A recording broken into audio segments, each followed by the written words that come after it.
Hello, everyone. Welcome to another edition of TCS News. I'm your host, Khori. And I'm your co host, Jason. We have a lot to cover, so let's jump right in. Sudan is currently facing one of the world's worst humanitarian and political crises, caused by a brutal civil war that began in April 2023 between the Sudanese Armed Forces, SAF, and the Rapid Support Forces, RSF. To fully understand the crisis, it's important to look at Sudan's location and history. Sudan is the third largest country in Africa, located in northeast Africa, where the Arab and sub Saharan Africa meet. It borders seven countries: Egypt to the north, Libya and Chad to the west, the Central African Republic to the southwest, South Sudan to the south, and Ethiopia and Eritrea to the east, and it also has access to the Red Sea. This location makes Sudan a major crossroads for trade, migration, and cultural exchange, but it also makes it strategically important and highly contested. Control over Sudan gives access to key trade routes, oil pipelines, and the Red Sea, one of the most important waterways for global shipping. Because of this, both local and international powers have interest in Sudan's stability and resources, adding another layer of complexity to the conflict. Historically, Sudan has faced decades of instability, dictatorship, and ethnic division. From 1989 to 2019, the country was ruled by Omar al Bashir, whose government was accused of corruption, repression, and genocide, especially during the Darfur conflict in early 2000s. After his removal in 2019, through mass protests demanding democracy, a transitional government was formed between civilians and military leaders to guide Sudan towards elections. However, in 2021, the military staged another coup, breaking that power sharing agreement and reigniting political tensions. The SAF, led by General Abdel Fattah al Burhan, and the RSF, commanded by General Mohamed Hamdan Dagalo, began competing for control for the country. The RSF, which grew out of the Janjaweed militants responsible for atrocities in Darfur, became a rival power to the official army. Those tensions exploded into war in April 2023. The fighting quickly spread from the capital Khartoum to other major cities like Durman and Al Fashir in Darfur, devastating infrastructure and leaving millions trapped. Sudan's location has made the war even more dangerous because it connects several unstable regions. Refugees fleeing the fighting have poured into neighboring countries like Chad, Ethiopia, and South Sudan, overwhelming already poor and conflict affected areas. Control of the Red Sea coast has become a key goal for the SAF and RSF, as it provides access to international trade routes, ports, and foreign military support. Several foreign countries, including Egypt, the United Arab Emirates, and Russia, have been accused of backing different sides of the conflict to gain influence in this strategic region. As of late 2025, more than 12 million people have been displaced, and famine conditions have spread across parts of the country. The health system has collapsed. Diseases like cholera and malaria are rising, and millions are living without access to food or clean water. In October 2025, the RSF captured the key city of El Fashir, leading to mass killings and reports of ethnic cleansing. Despite international mediation and recent talks of a ceasefire, heavy fighting continues. The United Nations warns that the war is spiraling out of control and could destabilize the entire region. Sudan's geographic position makes this conflict even more significant to the world. Its location near the Red Sea and the heart of the Northeast Africa means that continued instability could disrupt global trade routes, fuel migration crises, and draw in neighboring countries. For millions of Sudanese people, however, the consequences are far more personal. Famine, displacement, and violence have become a part of daily life. Without a permanent ceasefire, full humanitarian access, and international cooperation, Sudan risks total collapse, threatening not just its people but the stability of the entire African continent and beyond. It's sad how Sudan is facing one of the world's worst humanitarian crises, and fighting continues between the Sudanese people, Sudanese army, and the rapid support forces. So many people, I mean millions of people, have been displaced.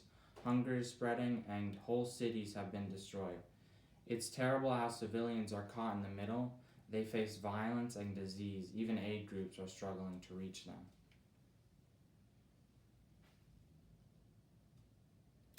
I couldn't agree with you more, Jason. The war in Sudan is a tragic reminder of how power struggles between leaders can destroy a nation and devastate millions of innocent lives, no matter who is responsible. It's clear that civilians are paying the highest price. The international community should focus on ending the violence, providing humanitarian aid, and supporting peace efforts that prioritize the Sudanese people, not political or military interests. Let us know your opinion via carrier pigeon, hieroglyphics, or even an email. Well then, on a lighter note, let's get into some TCS news. We introduced Maria Broom, who had a conversation with us on Thursday. I'll give the stage to Khori, who will tell us more. Maria Broom's love for dance began at just 6 years old. She carried that passion through her school years, attended Mercy High School, and later earned her degree from Morgan State University. At Morgan State, her talent took her across the ocean when she received a Fulbright scholarship to study abroad in Germany.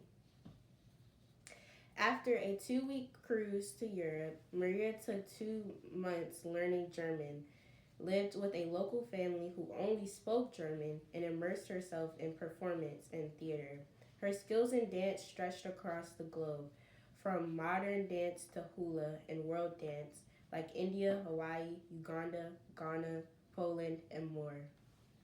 When she got back to the United States, Maria took her storytelling to the radio, working as a news reporter and anchor for ABC-affiliated stations, including Miami and Baltimore. But after 1 year, she turned to stage and screen. She became a staple to many television audiences with recurring roles on HBO's The Wire and The Corner, and appearances in Clara's Heart, Homicide, Life on the Streets, and The West Wing. More than performance, Maria is committed to teaching and mentorship in Baltimore School for the Arts. She serves on the theater staff, instructing students in movement and storytelling through dance and theater.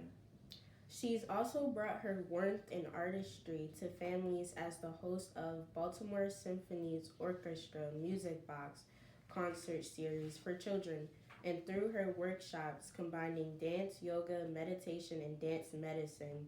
She helps students release stress and reconnect body, mind, and spirit. Maria is a Fulbright scholar, the recipient of the 2004 Governor's Art Award for Individual Artists, the UB Blake Award, and the Sarah Circle Award. In 2007, she was named Artist of the Year by Young Audiences of Maryland, and in 2025, she was admitted into the Baltimore Sun's Hall of Fame. Through storytelling, dance, and mentorship programs like her Dance Girls of Baltimore, Maria encourages young people to have self-discipline, critical thinking, and community, all through creative expression. During the first half of our conversation with Maria Broom, she shared her story, which we talked about earlier, and insight into what she believes. She believes that schools often nurture the mind and body, but overlook the spirit. She wishes to bring all three together through art. During the second half of our conversation, she guided us through a form of meditation called Agni Hotra.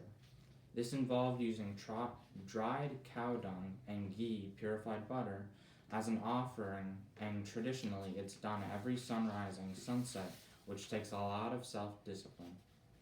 I really enjoyed this conversation. Her story was inspiring and very eventful. I share the same ideals she has, like taking an opportunity when it is offered and following your passion. When we started the conversation, I didn't expect it to go there, but I'm very grateful for that experience because it made me feel better, forgive, and love, which is what we all need to do. Khori, what did you think about the conversation?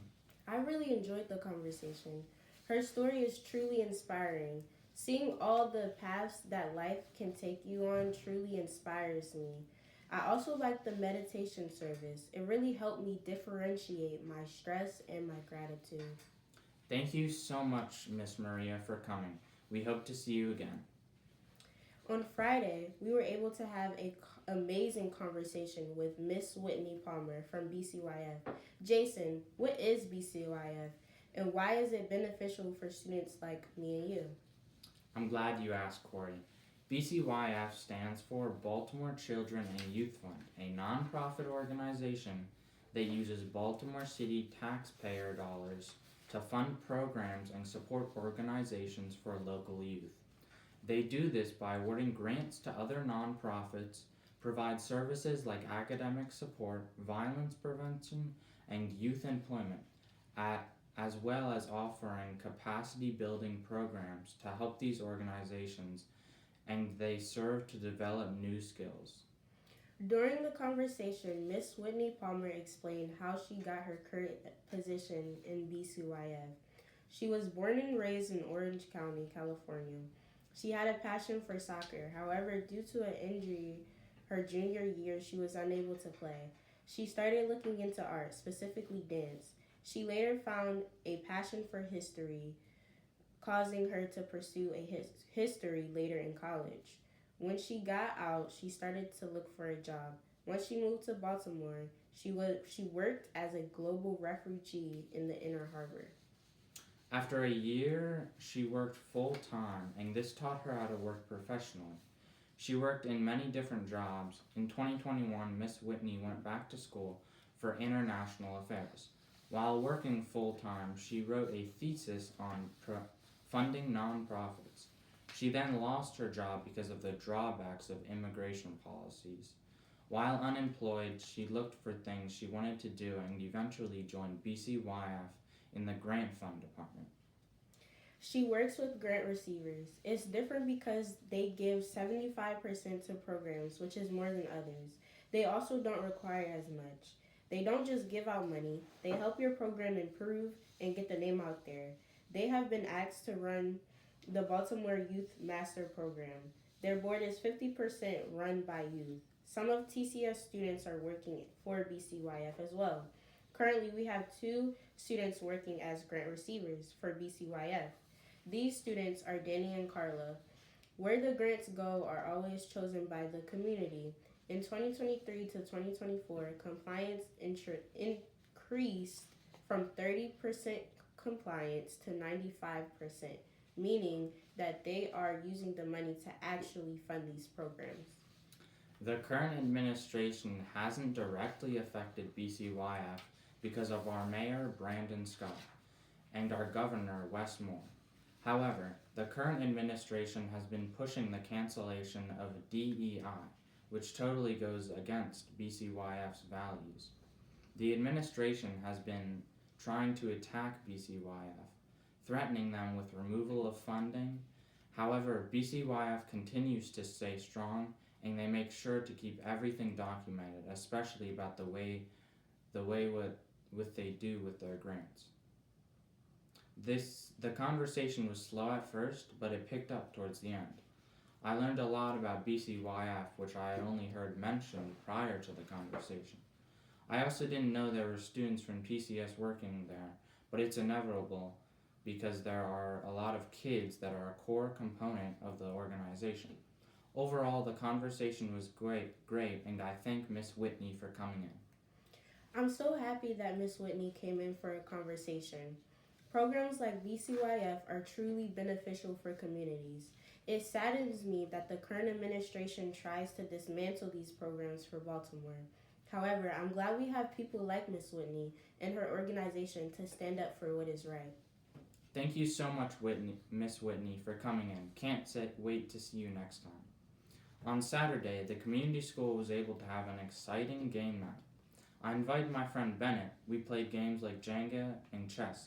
Later, I moved around and played Uno like everyone else. I'd say I had fun. The best part for me, personally, was meeting everyone's families.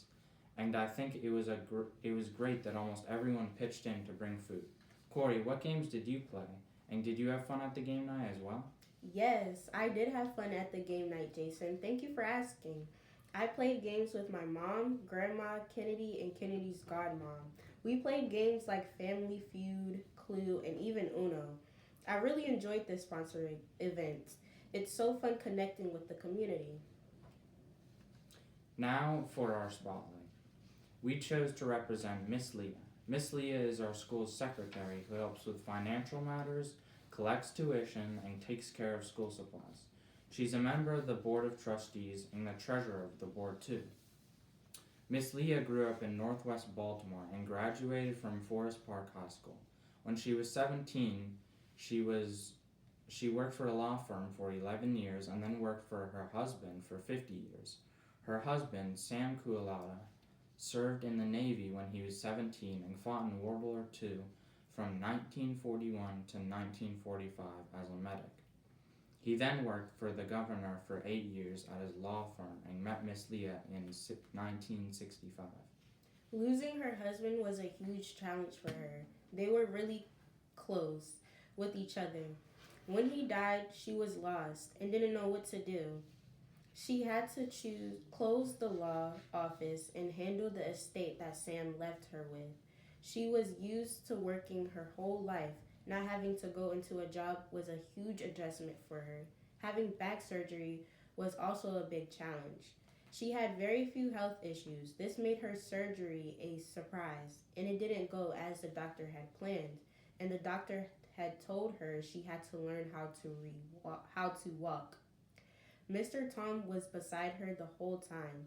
She has 2 nurses that help her. Their names are Miss Maria and Miss Sharina, who help prepare meals, do laundry, traveling, and taking her to physical therapy. With all these challenges, Miss Leah continues to show perseverance, which is truly inspiring. Miss Leah plays a crucial role in making sure the school functions, and we are forever grateful. Along with this, we'd like to acknowledge Veterans Day. As previously mentioned, Miss Leah's husband was a previous veteran. Khori, what is Veterans Day and how does it differ from Memorial Day? I'm glad you asked, Jason. Veterans Day is a U.S. federal holiday on November 11th that honors all those who have served in the United States Armed Forces. It originated as Armistice Day in 1919 to commemorate the end of World War I, but was renamed Veterans Day in 1954 to recognize veterans of all wars. This date marks the end of World War I hostilities at the 11th hour of the 11th day of the 11th month. Veterans Day honors all who have served in the U.S. military, living and deceased. Memorial Day specifically honors those who died in military service.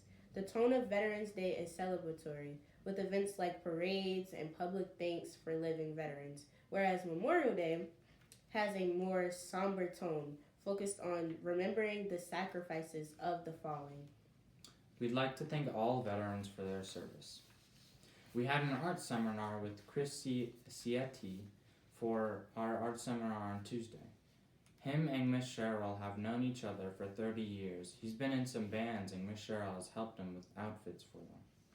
His family is from Italy, but he was born and raised in Baltimore, Maryland. He graduated from Loyola High School, which back then wasn't as prestigious. He also graduated from college in 1991 for a degree in psychology, which let him get a job in substance abuse counseling.